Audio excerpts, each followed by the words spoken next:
Hello everyone, once again आपका स्वागत है यूबॉर्न एकेडमी में। जैसा कि हम पहले बता चुके हैं कि इस चैनल में कक्षा 6 से कक्षा 10 तक की साइंस को पूरी तरह डिकोड करेंगे। क्लास 10th के अंतर्गत साइंस का 6th चैप्टर चल रहा है जिसका नाम है लाइफ प्रोसेस, जय प्रक्रम।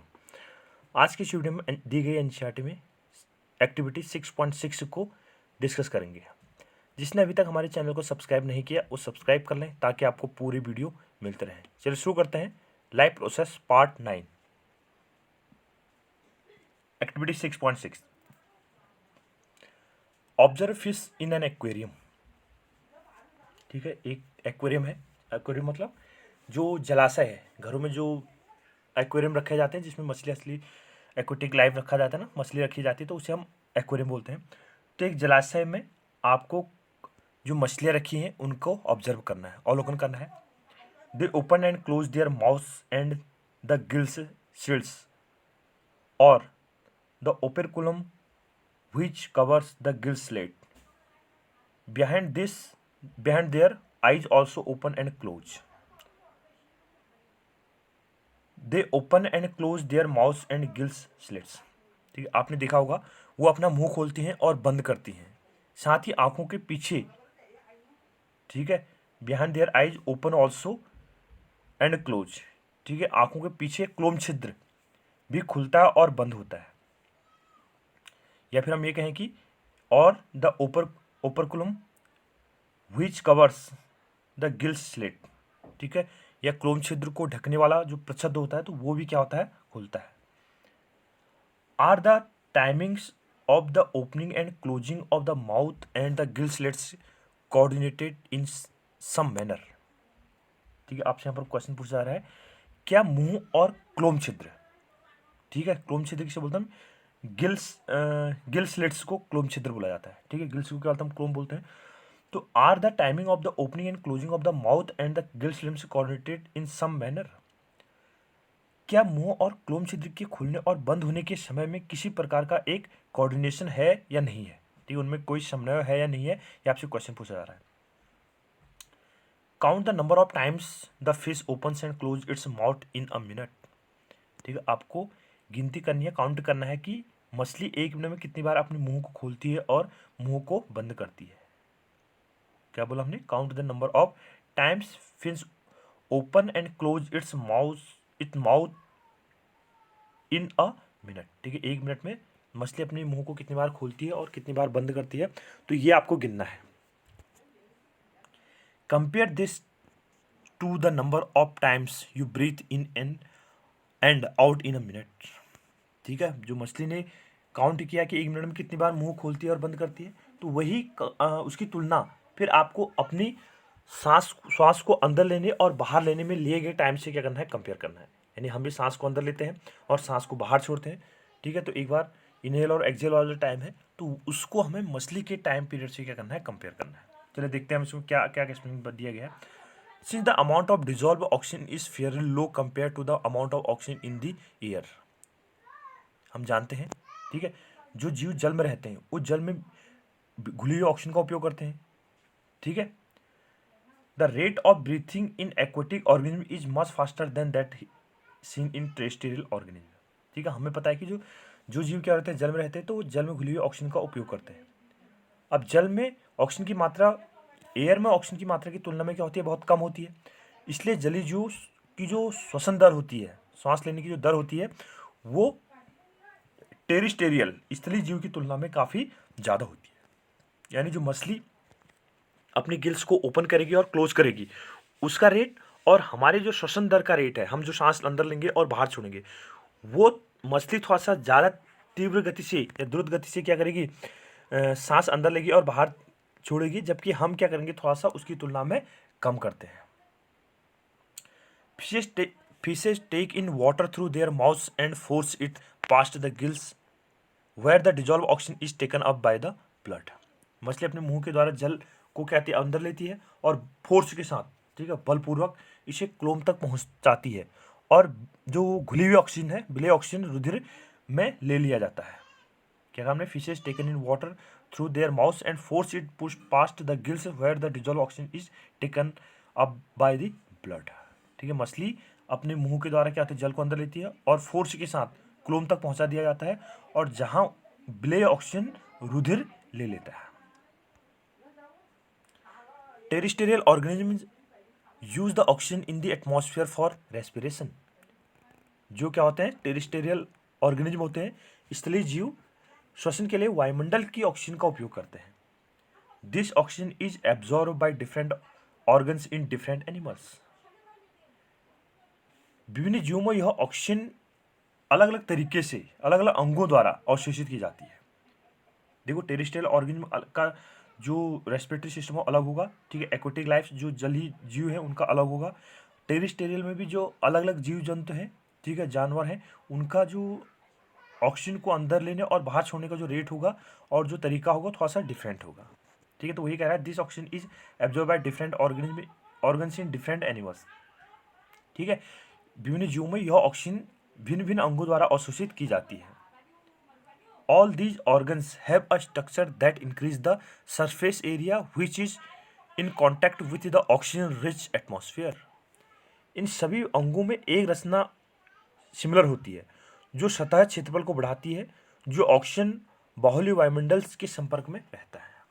All these organs have a structure that increase the surface area, ठीक है। प्रत्येक जो जीव होते हैं उनमें एक संरचना ऐसी होती है जो सरफेस एरिया को बढ़ाती है, ठीक है, सतही क्षेत्रफल जो होगा उसको बढ़ाती है।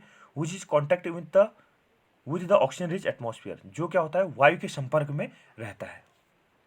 Since the exchange of oxygen and carbon dioxide has to be takes place across this surface is very fine and delicate, ठीक है।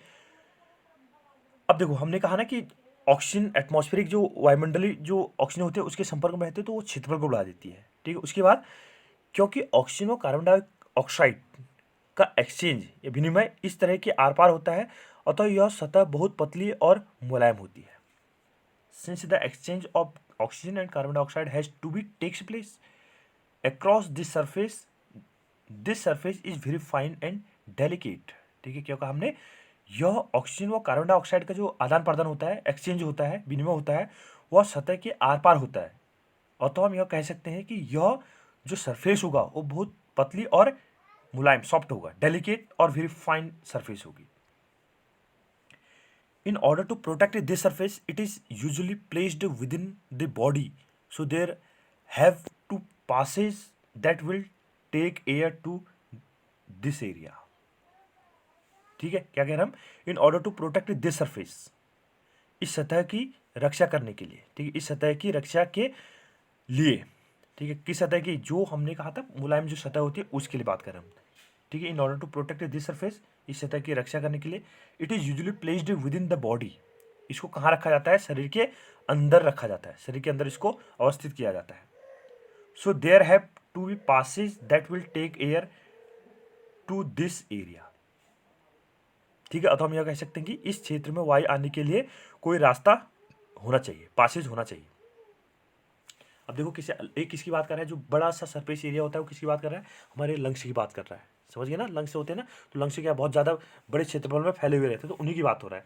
अब वो डायरेक्ट एटमॉस्फेयर के कांटेक्ट में रहेंगे तो उनको नुकसान हो सकता है, तो हमारे शरीर के अंदर है और वहाँ तक ऑक्सीजन पहुँचाने के लिए हमारे शरीर में क्या है, कुछ पर्टिकुलर पाथ फॉलो किया जाता है। पर्टिकुलर पाथ होता है ना, हम नासल जो चैम्बर है हमारा, वहाँ से सांस लेते हैं और उसको फेफड़ों तक पहुँचा दिया जाता है। तो उसी की बात हो रही है कि वो क्या अपने आप में एक सॉफ्ट ऑर्गन है, ठीक है, डेलिकेट है, मुलायम है, तो वहाँ तक ऑक्सीजन पहुँचा दी जाती है। In addition, there is a mechanism for moving the air in and out of this area where the oxygen is absorbed, ठीक है। क्या कहा हमने, इसके अतिरिक्त यहाँ जहाँ ऑक्सीजन अवशोषित है उस क्षेत्र में वायु अंदर और बाहर होने के लिए एक मैकेनिज्म भी चलता है, ठीक है, वहाँ पर एक क्रियाविधि अलग से चलेगी। In addition there is a mechanism for moving the air in and out of this area where the oxygen is absorb, जहाँ ऑक्सीजन का अवशोषण किया जाता है तो वहाँ पर एक मैकेनिज्म के थ्रू वहाँ पर ये प्रोसेस पूरी की जाती है।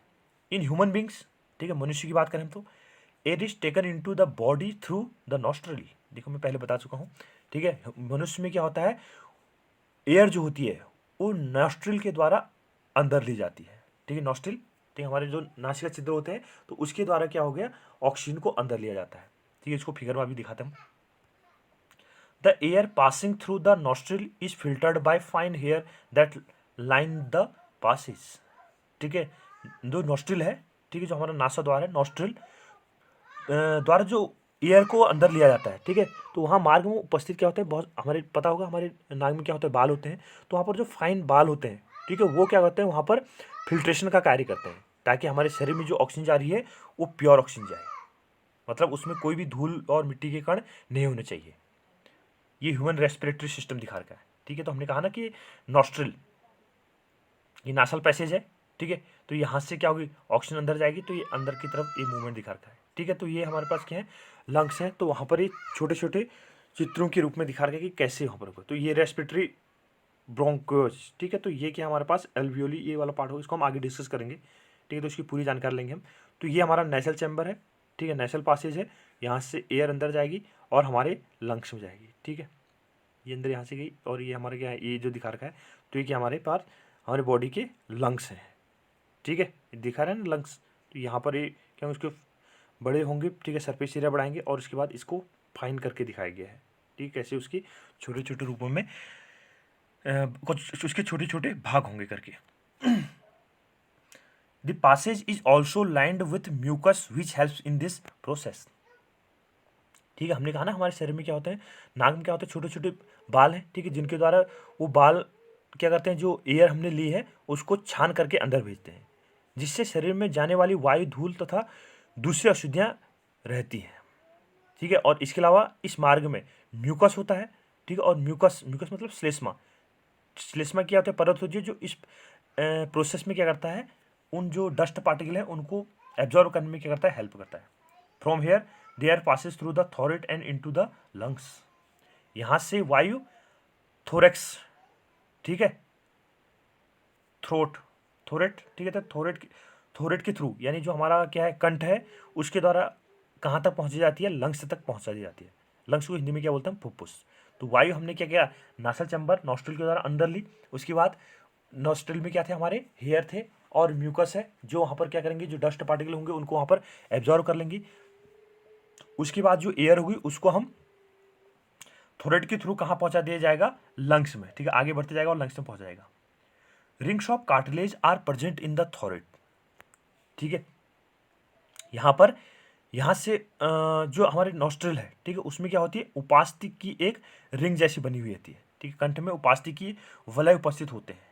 From here the air passes through the sorry rings of cartilage are present in the throat, ठीक, कार्टिलेज की क्या होगी, एक रिंग्स जैसी वहाँ पर बनी हुई रहती है। These ensure that the air passes does not collapse, ठीक है। जो किस लिए यह क्या सुनिश्चित करता है कि वायु मार्ग निपतित न हो, ठीक, वायु का मार्ग कोलेप्स न हो, ठीक। वहाँ पर क्या कार्टिलेज की लेयर बनी रहती है, जो यह क्या करती है, इंश्योर करती है कि वहाँ पर जो एयर गई है वो कोई भी कोलेप्स ना हो। Within the lungs the passages divided into smaller and smaller tubes which finally terminated in a balloon like structure which are called alveoli, ठीक है। यहाँ पर क्या होता है, देखो हमने क्या कहा, जो लंग्स हैं, क्या, ठीक है, हमारे जो लंग्स है उसके अंदर छोटी और उससे भी छोटी फाइन जो होती हैं नलिकाएं में विभाजित होता है, जो अंत में गुब्बारे जैसी संरचना में अंतर्कृत हो जाता है, ठीक है, जिसे क्या बोलता हम अल्वियोली, कुपिका, जिसको हिंदी में क्या बोला जाता है, कुपिका, ठीक है।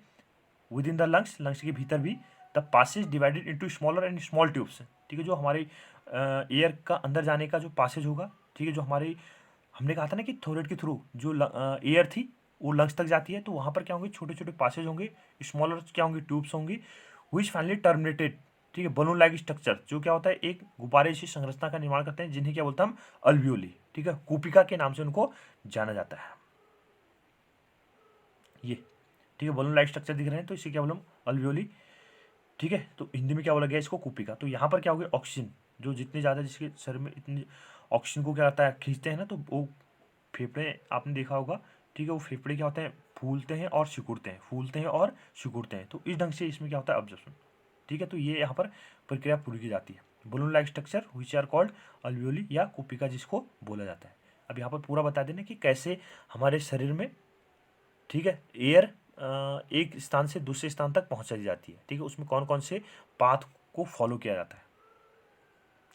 The alveoli provided a surface where the exchange of gases can takes place. क्या हमने, the alveoli provide a surface where the exchange of gases takes place. जो हमारी अल्वियोली है, कूपिका है, वो एक सतह उपलब्ध कराते हैं जिससे गैसों का एक्सचेंज हो सके। ठीक, गैसों का एक्सचेंज का मतलब क्या, कार्बन डाइऑक्साइड और ऑक्सीजन गैस होगी वहाँ पर मेनली, ठीक है, नाइट्रोजन भी होगी, लेकिन हम दोनों जब हम सांस लेते हैं तो उसमें ऑक्सीजन की बात कर रहे हैं हम, ठीक है, और सांस छोड़ेंगे तो उसमें कार्बन डाइऑक्साइड की बात कर रहे हैं। अब हम एयर ले रहे हैं तो एयर में सभी होगी, नाइट्रोजन भी होगी, कार्बन डाइऑक्साइड भी होगी, ठीक है, अन्य ऑर्गन भी होगी, जो भी गैस एटमॉस्फेयर में प्रेजेंट है तो उन सब की बात होगी। तो यहाँ पर क्या होंगे, गैसों के आदान प्रदान के लिए क्या होता है, सरफेस एरिया बढ़ा दिया जाता है। The walls of the alveoli contain an extensive network of blood vessels. जो अल्वियोली है, कूपिकाएं हैं, उसकी जो वॉल्स हैं, उसकी भित्ति में धुरिद्र वाहिकाओं का विस्तरण जाल होता है।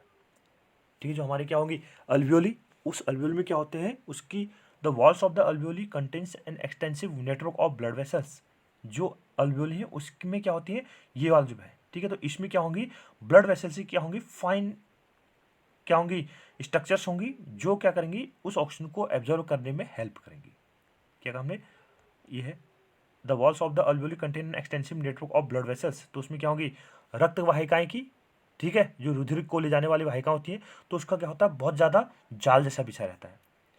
As we have seen in earlier years, when we breathe in, we lift our ribs and flatten our diaphragms, and the chest cavity becomes larger as a result। ठीक है, as we have seen in earlier years, अगर हम इसकी बात करें तो हमने पहले भी देखा है, पहले पुराने टाइम में, कई वर्षों पहले भी, पुराने वर्षों में भी हम देख चुके हैं, जब हम सांस को अंदर लेते हैं, व्हेन वी ब्रीथ इन, जब हम क्या करते हैं, श्वास को अंदर लेते हैं, जब हम सांस लेते हैं, we lift our ribs and flatten our diaphragm, हमारी पसलियाँ ऊपर उड़ती हैं और हमारा डायफ्राम चपटा हो जाता है। आप देखिए, सांस लेके देखिएगा, ठीक है, हम देखो अभी वैसे बैठे हुए हैं, ठीक है, आप अंदर सांस लीजिए तो रिब्स से क्या होंगी, अंदर चलेगी ऐसे, ठीक है, रिब्स अंदर चलेगी और हमारा जो डायफ्राम है वो क्या हो गया, फ्लैट हो गया। ठीक है, हमारा डायफ्राम क्या हो जाएगा, फ्लैट या चपटा हो जाएगा।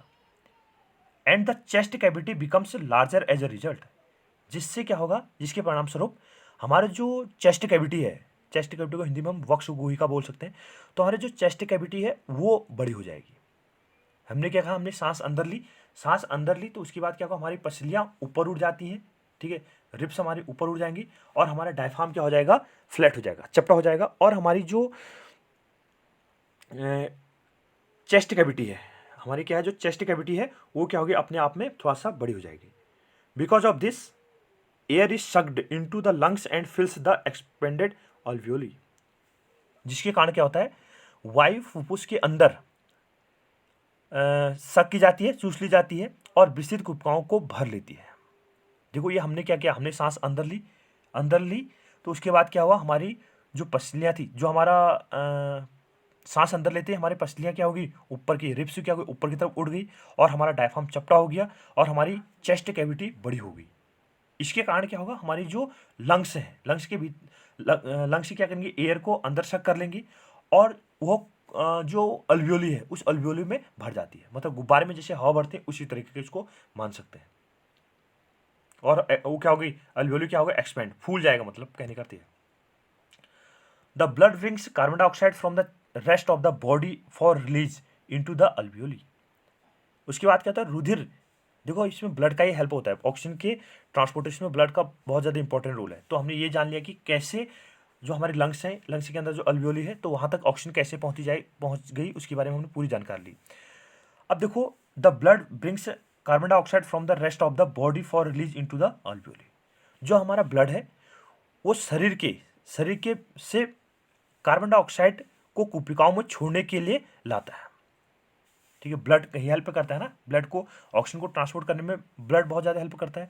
तो ब्लड क्या करेगा, शरीर के विभिन्न भागों से कार्बन डाइऑक्साइड को अल्वियोली तक लाने का कार्य करेगा। And the oxygen in the alveoli air is taken up by blood in the alveolar blood vessels to be transported to all the cells in the body। अब जो हमारी कुपिकाएं हैं, अल्वियोली है, वो रुधिर वाहिका का रुधिर कुपिका वायु से ऑक्सीजन लेकर शरीर की सभी कोशिकाओं तक पहुंचा दी जाती है। देखो वहां पर जो अल्वियोली हो दोनों तरह का कार्य कर रही हैं। एक तो एयर जो बाहर से आ रही है ऑक्सीजन उसको भी एब्जॉर्ब कर रही है, और शरीर के विभिन्न भागों से जो कार्बन डाइऑक्साइड छोड़ी जा रही है उसको भी वहीं पर पहुंचा दिया जा रहा है। तो शरीर के विभिन्न भागों से जो कार्बन डाइऑक्साइड अल्वियोली तक पहुंचा दी गई है वो फिर वापस एटमॉस्फेयर में आएगी, और एटमॉस्फेयर से जो ऑक्सीजन है वो हमारे कहाँ तक पहुंच गई, नॉस्ट्रिल द्वारा थोरेट में पहुंची, फिर लंग्स में पहुंची, लंग्स में कैसे उसको एब्जॉर्ब किया गया और उसको उसके बाद ब्लड वेसल्स के थ्रू शरीर के विभिन्न भागों तक पहुंचा दिया गया। तो इसमें क्या हो गया, हमारे जो ब्लड वेसल्स हैं या जो हमारा ब्लड है वो क्या करेगा, यहाँ पर हेल्प करेगा। ड्यूरिंग द ब्रीथिंग साइकिल, ठीक है, श्वास चक्र के समय, ड्यूरिंग द ब्रीथिंग साइकिल सांस लेने के चक्र के समय, when air is taken in and let out, the lungs always contain a residual volume of air so that there is a sufficient time for oxygen to be absorbed and for the carbon dioxide to be released। क्या कहा हमने, श्वास, इस श्वास के चक्र में, मतलब हम एक चक्र ले रहे हैं जैसे हमने सांस अंदर ली और सांस बाहर ली, इसकी बात करें तो श्वास चक्र के समय जब वायु अंदर और बाहर होती है तो हमारे जो लंग्स हैं, फुफ्फुस, ठीक है, लंग्स जो है सदैव वायु का रेसिडुअल वॉल्यूम, ठीक है, अवशिष्ट आयतन रखते हैं, जिससे ऑक्सीजन के अवशोषण तथा कार्बन डाइऑक्साइड के रिलीज के लिए पर्याप्त समय मिल सके। ऐसा नहीं है कि हमारे वहाँ पर कोई भी ऑक्सीजन या कार्बन डाइऑक्साइड वहाँ पर नहीं रहेगी, ठीक है, तो हम कुछ मात्रा में वहाँ पर कार्बन डाइऑक्साइड भी रखते हैं और कुछ मात्रा में वहाँ पर ऑक्सीजन भी रखते हैं, ताकि ये चक्र क्या होगा, पूरा होना है तो उसमें सारी प्रोसेस चलेगी। पता चला हमने क्या सांस छोड़ दी, पूरी चलेगी, वहाँ पर कोई भी गैस नहीं है तो हमें क्या होगा, वहाँ पर नुकसान होगा। तो हम क्या करते हैं, जब हम सांस को अंदर लेंगे, ठीक है, तो ये पूरी जो साइकिल चलेगी, सांस को अंदर लेना और बाहर जो होती है उसमें हमेशा क्या कहा हमने, लंग्स में सदैव एयर की कुछ रेसिडुअल वॉल्यूम रहता है, जिससे ऑक्सीजन के एब्जॉर्प्शन और कार्बन डाइऑक्साइड के रिलीज में के लिए हमें पर्याप्त टाइम मिल सके। कहा ना हमने, तो समझ आ गया होगा कैसे इसकी प्रोसेस चलती है। When the body size of animal is large, the diffusion pressure alone cannot take care of oxygen delivery to all parts of the body। क्या कहा हमने, जैसे जैसे जंतुओं का शरीर का आकार बढ़ता है, अकेला विसरण दाब शरीर के सभी अंगों में ऑक्सीजन पहुंचाने के लिए अपर्याप्त रहता है, या उसकी क्षमता क्या हो जाती है, कम हो जाती है। When the body size of the animal is large, जब एनिमल के शरीर का आकार बढ़ता है, जिस तरीके से देखो छोटी जंतु है तो उनका शरीर का आकार अलग है, बड़े होंगे तो उनके आकार अलग है, तो उसमें जो एक्टिविटी है, जो ऑक्सीजन लेने का जो चक्र है, तो उसमें थोड़ा सा अंतर रहता है। तो क्या कह रहे हैं हम, when the body size of the animal is large, the diffusion pressure alone can not take care of oxygen delivery to all parts of the body. हमने कहा जब शरीर, जंतु का शरीर का आकार बढ़ता है तो केवल डिफ्यूजन दाब, डिफ्यूजन प्रेशर, ठीक है, शरीर के सभी अंगों तक ऑक्सीजन पहुंचाने के लिए पर्याप्त नहीं है, या उसकी क्षमता उतनी ज़्यादा नहीं है, या उसकी दक्षता कम हो जाती है। Instead respiratory pigments take up oxygen from the air in the lungs and carry it to tissues which are deficient in oxygen before releasing it. क्या कहा हमने, लंग्स, ठीक है, देखिए सुनिएगा क्या कह रहा हम, instead respiratory pigments take up oxygen from the air in the lungs and carry it to tissues which are deficient in oxygen before releasing it. ठीक है, तो हमारे क्या होती है, जो लंग्स हैं, लंग्स की वायु से श्वसन वर्णक ऑक्सीजन लेकर उन ऊतकों तक पहुंचाते हैं जिनमें ऑक्सीजन की कमी रहती है। इंस्टेड, इसके अलावा respiratory pigment take up oxygen from the air, जो रेस्पिरेटरी पिगमेंट है, ठीक है, श्वसन वर्णक है, वो ऑक्सीजन कहाँ से ले लेता है, वायु से, एटमॉस्फेयर से ऑक्सीजन को ले लेता है from the air in the lungs and carry it to tissues when which are deficient in oxygen before releasing it. जो क्या करता है, उन ऊतकों तक ऑक्सीजन को पहुंचाता है जिनमें ऑक्सीजन की कमी रहती है। In human beings the respiratory pigment is haemoglobin which has a very high affinity for oxygen.